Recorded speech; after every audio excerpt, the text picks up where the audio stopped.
Hello, all you folks out in TV world or internet world or whatever world you're part of. I shall do my comedy and I shall do a rehearsal for my appearance on the Punchline.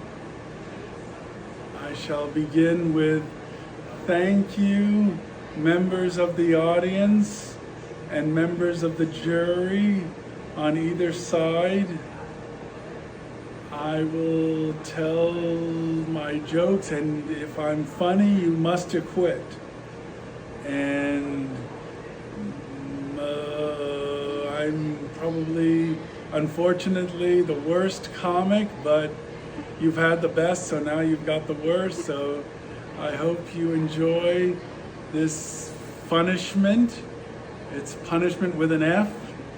I put the F in art, and I paint with words. The strokes are all a master plan I've got devised on how to go from here to the Tonight Show, all in one swoop. I shall do my bombing run in less time than it takes to make a pot of coffee, or your money back, guaranteed. I'll insure any joke here for $99.99. And if I have a joke, I'll tell it as soon as I can. I think the length between the setup and the punchline may be longer than the length between the planet and the universe, the rest of the universe, the end of the universe. But that hasn't stopped me in the 10 years I've attempted this, comedy without jokes. And this will all be part of my sleep aid collection when it comes out, along with my Comedy 45, which will contain my A side, which will have the setup, and the B side will be I'll Forget the Punchline. I need to have little Post-its all over myself so I can remember this, whatever it is I do. And hopefully when I get to the Tonight Show, there'll be a teleprompter, and I'll wear my glasses so I can read the teleprompter. Because right now everything's almost a little bit like a blur. I don't have perfect vision anymore, nor perfect timing. But I'll just use an emergency joke.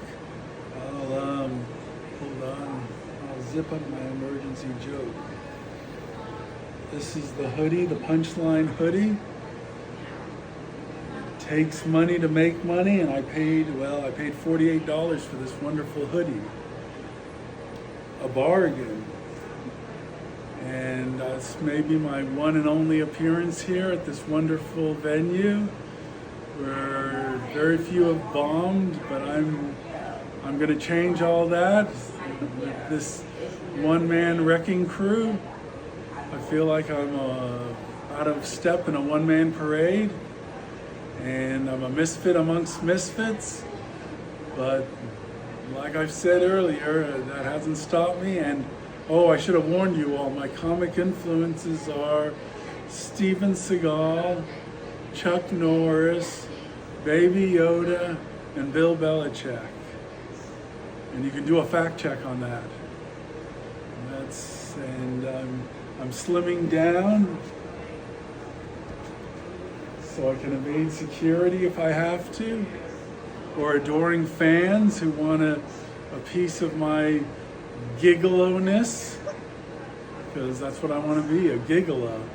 I want to make the young girls laugh, boobily boobily boo.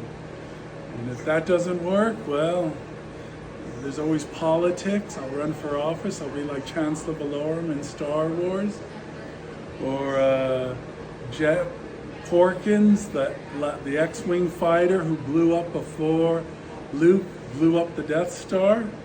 His famous last words were, "Jack, there's a woman on your tail," and he said, "Impossible." And that was it for Jack Porkins. And I'm glad I see a smile by the one sole remaining vertical audience member. So I think I'll call off the the torture. It's been enough for one lady. I think thank you for videotaping this, and if you like what you've seen, you can Google me on YouTube and